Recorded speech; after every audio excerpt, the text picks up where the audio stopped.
Hi guys, and welcome back to my channel. Today this case is gonna be a little bit different. It is an current ongoing missing persons investigation. Now obviously I do mainly suggested cases. This case was actually suggested to me by Donald, so thank you for that. I appreciate any suggestions you guys have. And I've got the information that I could. I haven't put anything speculatory in, well, not much of it. I've just got what we know in this video pretty much, and I just really want to sort of try, and I'm not saying that this video will help in any way. I really hope that it does, because that would be just amazing to try and help find Dylan. But we'll put it out there, we'll try and get the information, you know, what we know so far out there, and hopefully we will find him soon. It is on Dylan Rounds.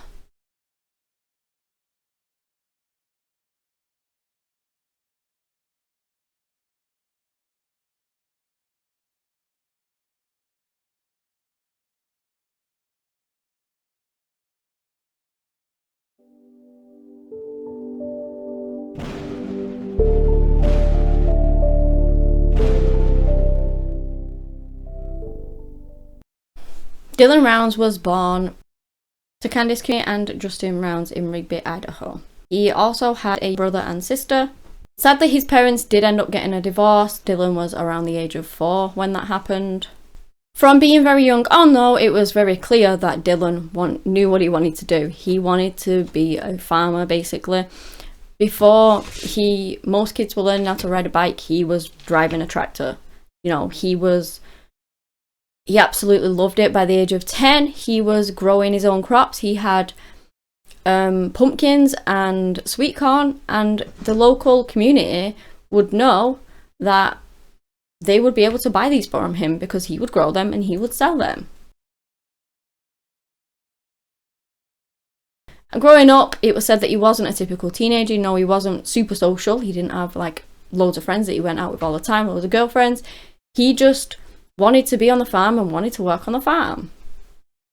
He was very close to his grandparents, Karen and Larry Rounds, and then they would actually go on to help him make his dream come true. So after he left school, he goes out to this place with his grandparents called Lucin, and they go and help him to buy a 640-acre area of land where he will make his dreams come true. You know, he was so hardworking, so dedicated. If anyone could make this work, it was him. Now, I'm not entirely sure whether there was like a house on this land. I do know that Dylan was living in a trailer and that there was no running water and things like that on the land. Whether there was like a derelict house that he would need to build up to basically have a farmhouse eventually, I don't know. Or whether there was just nothing, and you know, the plan eventually was to get his own house built once he had the funds to do so. But yeah, he was going to work on this land, he was going to get it, farm or worthy, and grow crops there. That was the dream, and that was what he was dedicated to do. Now, the reason that he bought it in this area, Lucin is very desolate. It's like desert land. There's nobody around. Well, there's a few people that live there, but not very many at all. It doesn't have any shops, it doesn't have gas stations. Honestly, there's just nothing. It is so out there, but this is why it was so cheap. And so they bought it for a good cheap price, and you know, he didn't mind that it was just out there. There were a few towns around where you could sort of drive to and get the amenities that you would need, and so why not? He worked really hard on this land to get it ready for his crops. He had massive plans for it. He dug out this huge pond that he was going to fill with fish and have, you know, just have it looking beautiful one day. But he was mainly working on trying to get the land ready and get the irrigation system in so that he could grow his first crop. And those were the main stresses in his life, is doing his first crop and getting it to grow well. It was thought that he was going to grow alfalfa. Alfalfa is pretty easy to grow in the desert type land, apparently. You know, it's a pretty sturdy plant, and you can sell it for quite a bit of money. So that's what it's thought that he was going to grow, and he took this video of how he'd set up the irrigation and the land that he was going to plant it on, and it just looks really, really good, and he was really proud of it. And by 2020, that was what he had done, you know. He was ready to plant everything. And he just wanted his crops to be successful. That is all he wanted at that moment in time. Apparently, he did plant it a little bit late, but, you know, it wasn't too bad. It was never here nor there, really. Now, like I said, Lucin was pretty much a ghost town. That's literally how people described it, a ghost town. So there was a close by town, and he would often be visiting there. You know, they had a couple of bars there, they had bits. It wasn't by any means huge, you know, they weren't a huge town either, but they had amenities, which Lucin had not. So he would often find himself down there going to the local bars and things like that. Now, at this point, Dylan was just 19, and obviously he's too young to drink. So you're wondering why he's spending all this time at the bar, because he's not supposed to be drinking. But it actually turns out that it might have been more along the lines of he'd got friendly with like the owner, who was called Kurt. Well, not the owner. Two brothers owned the two bars, the Wadsworths. One of them was called Kurt. And then they sold it to this lady, but then they came back in to sort of manage it, so they were managing it. And Kurt had a trailer out back of this bar. But like I said, Dylan's land didn't have running water, he didn't have anywhere like to cook and things like that. He just had his trailer, which there's only so much you can cook in a trailer. So he would often go down there, it's thought, to have a chat with, you know, Kurt, maybe use his shower, maybe use his cooking facilities. It was said, Kurt said that he gave him access to the bar whenever he wanted, so he could go in and do whatever. So he did spend a lot of time down there, and not only that, it's often thought that he sometimes slept there too, because he would earn money by working on other people's farms and helping them out. And, you know, it was easier for him to stay there and then go out to work the next day than to go all the way back to Lucin, where he lived, and then travel to work, so it was closer for him. So anyway, let's get closer to when he actually went missing. We're on the 25th of May now, 2022, and on that day he called his mum. Now, Candace said that it was a bit of a weird conversation. He rang his mum and he's going on about this man who's walking down the road, like this desolate road with not much around it, with no shoes on, kind of dirtied. And he pulls him over and asks for a lift. Now, Dylan said that he did not give this man a lift, but, you know, it was just a weird altercation between the both of them. Not altercation, it wasn't a fight, but you know what I mean. Interaction with both of them. He said he didn't take him anywhere because he got a weird vibe off the guy, and obviously his mum wouldn't have wanted him to get a random guy in his car anyway. So this guy's walking around with no shoes. It's weird. It actually turned out that this guy, later on we found out this guy was called Chase Ventura. And Chase did actually have a criminal history, like a criminal background. Chase did end up contacting Candace at some point later on to explain things, and it turns out that Dylan did pick him up that day. So whether he just told his mum that he didn't because, you know, he didn't want to worry her, you don't want your child picking up strangers, do you, at the end of the day? So I don't know, but apparently Chase only stayed in for a short while. He said that he did have shoes on, so I don't know where that's about, whether Chase didn't and he's just telling it because it's a bit weird to not have shoes on, or whether he did. I don't know. It's like, at the moment, it's like Dylan said one thing and he says another, so who actually knows what's what? But people did confirm that he definitely took Chase for a little journey because other witnesses have, you know, saw him, so he definitely did take him for a ride. But then Chase said that he got out, he had nothing to do with Dylan going missing, he went about his day. Now, I do believe Chase was taken into custody at some point, but it wasn't anything to do with Dylan's being missing at all. It was to do with his other criminal histories, I believe. So the next day was the 26th. He rings his dad, Justin, tells him how excited he is about his crops, can't wait for them to grow, hopes that they do really well, just generally so loving life right now kind of thing. He actually rang his mum later on and said the same kind of thing too. The next day after that, his grandma rings him. Now, they spoke a few times a week. I've read that they spoke every day, and I've also read that they spoke quite a few times in a week, so I don't know which is which.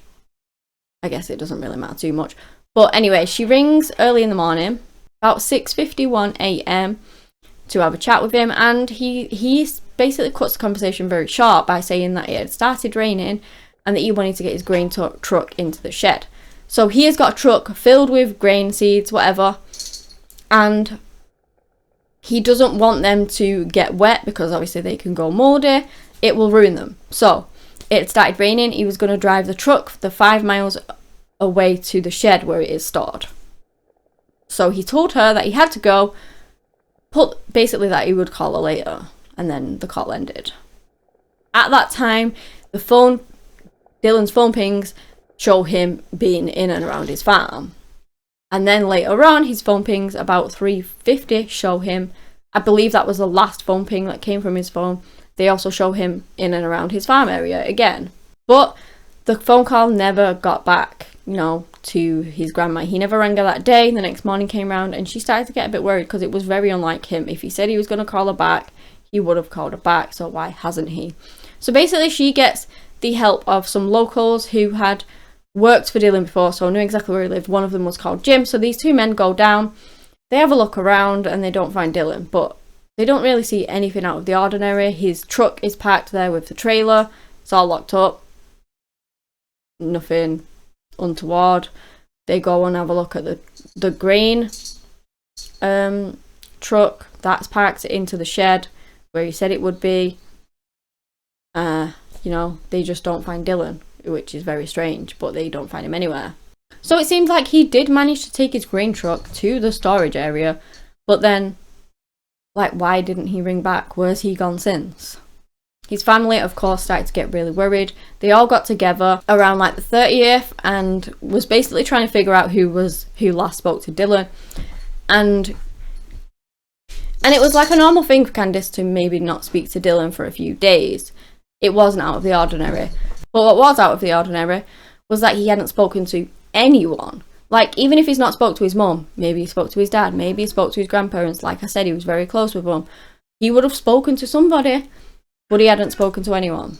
So obviously there was something super strange going on. They decide that they are going to drive down and look themselves. They drive all the way down. I believe they didn't live anywhere near the area. So they drive down there.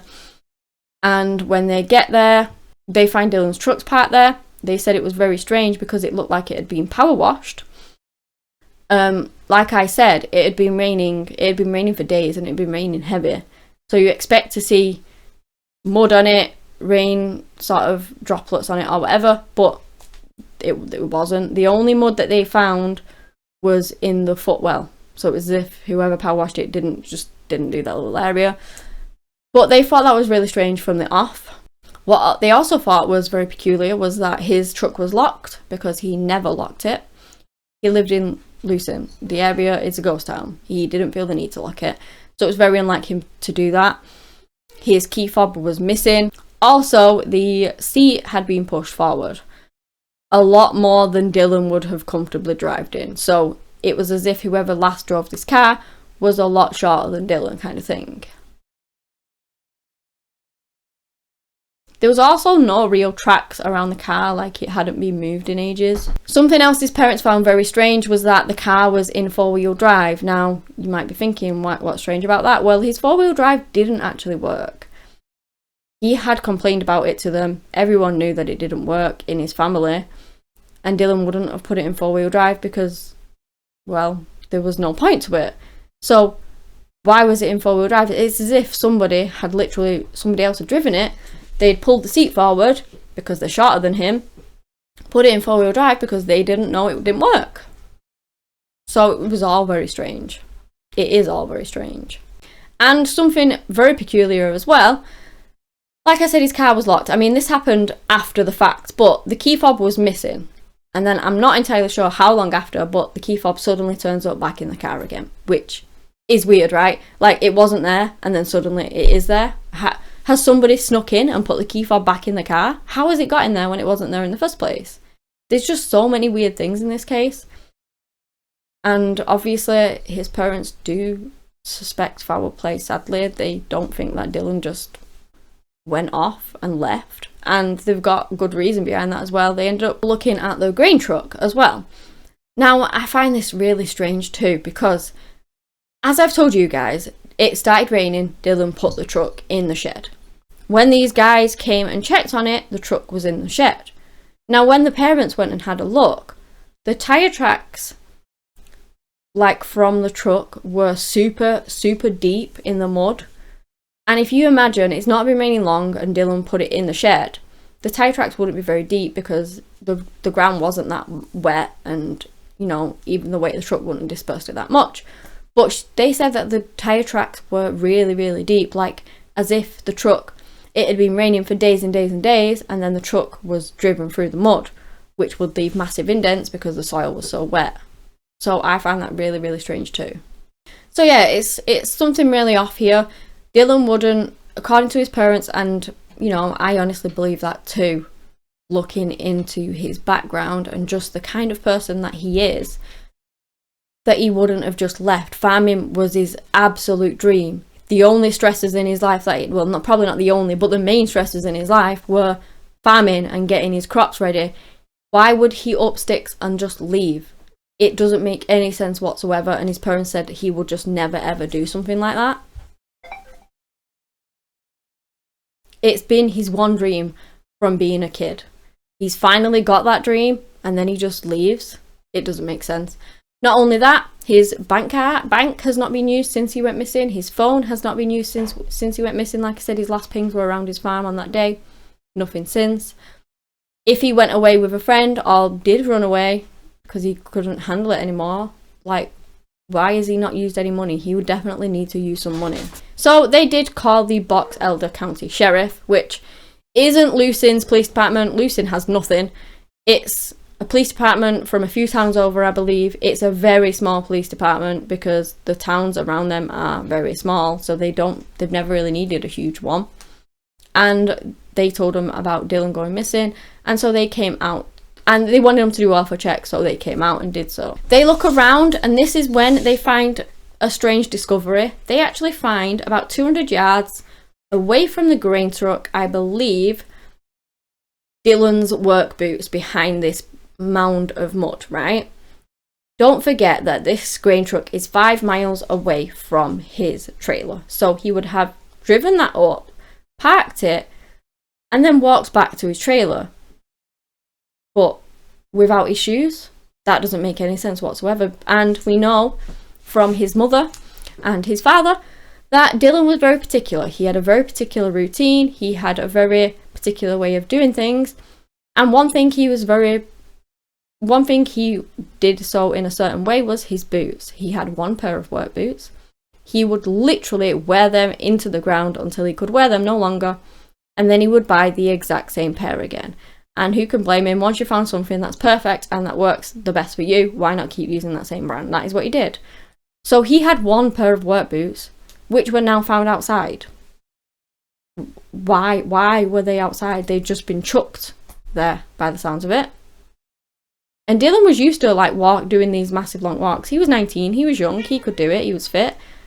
But without shoes on, in the rain and the mud. So they took these shoes in, and Candice thought that they were going to send it off for testing straight away. Apparently they didn't. They didn't send it off until the 5th of June for forensic testing. Don't know why. They found that these boots had mud on and they had this dark spot on them. And the dark spot could have potentially been blood, but then they didn't test it for ages.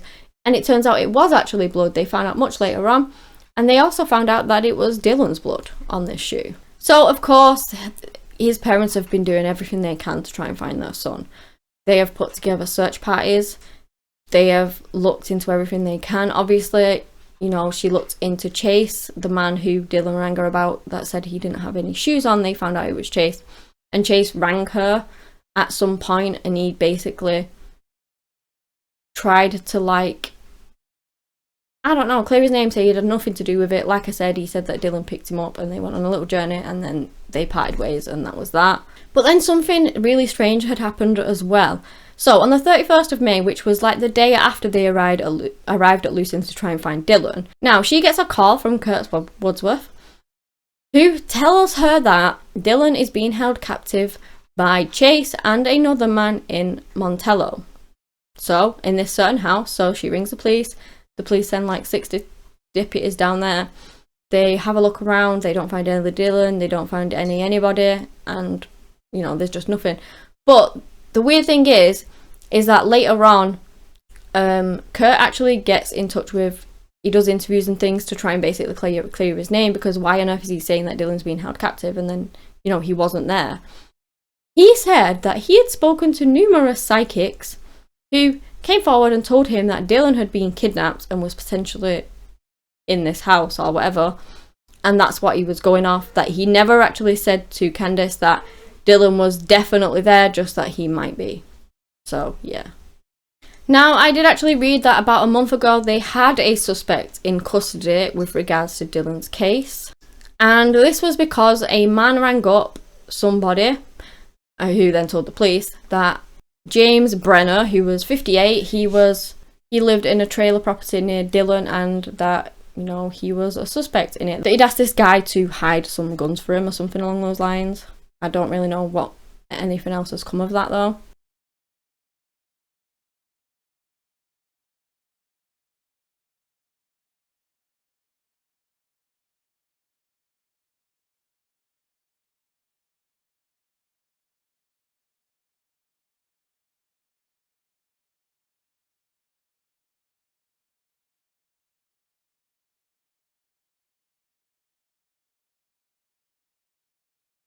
So at this point, it's like that's the main information that we know right now. His parents really do suspect foul play. I genuinely hope that he is out there somewhere, that he's okay, you know, that we find out some information soon and get him back for his family's sake. You know, he is a much loved person in that family, just like, you know, so many other people are. And I just genuinely hope that we find him soon. They put out a reward within a couple of weeks of $20,000 for any information ascertaining to, you know, finding him. And like I said, there's been a lot of flack on the police with regards to this as well. So the family put together like a volunteer search. They asked the police if they could do it. They said yes, so they did it. But they didn't get any help in that, according to the family. Like, they had to put together massive searches of 300 people, and they didn't know what they were doing. They didn't know, like to do the specific grids and where to look, where to even start. Honestly, they just were on their own on it, and that's really infuriating because the police know how to do all of that and they didn't help them. So that's frustrating for starters. They ended up not sending the boots off for testing straight away. The truck was never fingerprinted or DNA. None of them were. They were just given back to the family. So if there was evidence in that truck or on that truck, you know, that's potentially gone now because they never dusted it or anything. And they just thought that he was, I don't know, they didn't really take it super seriously, I guess, in the very beginning. Yes, they did get the FBI involved, but the FBI is like a liaison on it. They're not on point, they're not in charge. And it's like they should have done that a lot sooner. I'm not trying to put tons of flack on this police department at all, by any means, but they're a small department, as I've already said. They don't need a big one. They're a tiny department. They've only got so much resources, so much manpower. The thing that people are saying now, and that I believe as well, is that they should pass this case on. They should have passed it on sooner. If they don't have the manpower to deal with it, or the resources to deal with it, that is fair enough. You can't just pluck them out of thin air, but pass it on to somebody that does. Like, why haven't they done that? So that's what the parents are really hoping for right now. They're really trying to get them to pass it on to a different department so that, you know, more things can be done. Because like I said in the beginning, they just thought Dylan was some runaway kid, when nobody really believes that he is.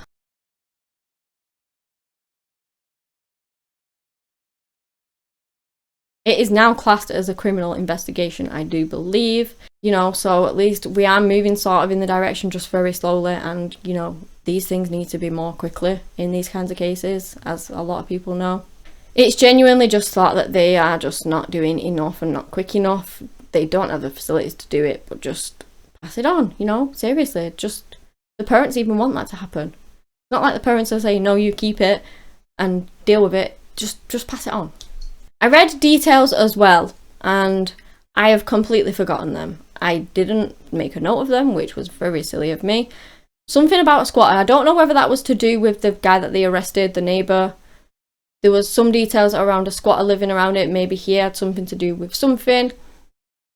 Please, can you guys, if you know any more, educate me on that one? I know I should have looked into it. Well, I did, but I forgot. and I should have wrote it down, but I haven't, and I don't have it now, and I'm not going to look it up. So, but I just genuinely hope for his family that he is found soon, because this is still an ongoing investigation, and, you know, hopefully he is found alive out there somewhere. I really hope for his family's sake that that's the case. I just want to put it out there. He's been missing for a couple of months now. There's not much information to go on. The police are kind of stunted a little bit. Get the word out, please. If anybody knows anything, please come forward and let his family know, because they are so desperate for answers. They are out there looking for him. And they've also put out a note as well. I saw an interview with them where they want to sort of tell people who maybe live in the area or are travelling to the area to not come, because I believe they've said that there's some YouTubers and things out there who said that they're looking for Dylan, but all the parents believe that they're doing is that if there's evidence out there, they may just be trampling it. So maybe they're trying to do some good, but it's ended up sort of hindering it. So they just want people to stay away from the property line, to not search for him in that sense. So yeah, I don't know. Just that's what they said in that interview. I genuinely hope that we find some information out soon. Obviously, if we do, I'll put it in a pinned comment or something along those lines. But so far, that's all we know. I really hope that Dylan is found safe and well. He's literally 19. He had just started his dream. You know, he was living his dream. And he's gone. He's missing. Nobody knows where he is. So yeah, anyone that knows anything, please contact the relative authorities. But yeah, that's the end of the case. If you guys have enjoyed this video, give me a thumbs up, subscribe to the channel for any similar content. And that's all I have today on the case of Dylan Rounds. Thank you so much for watching, and until next time, bye.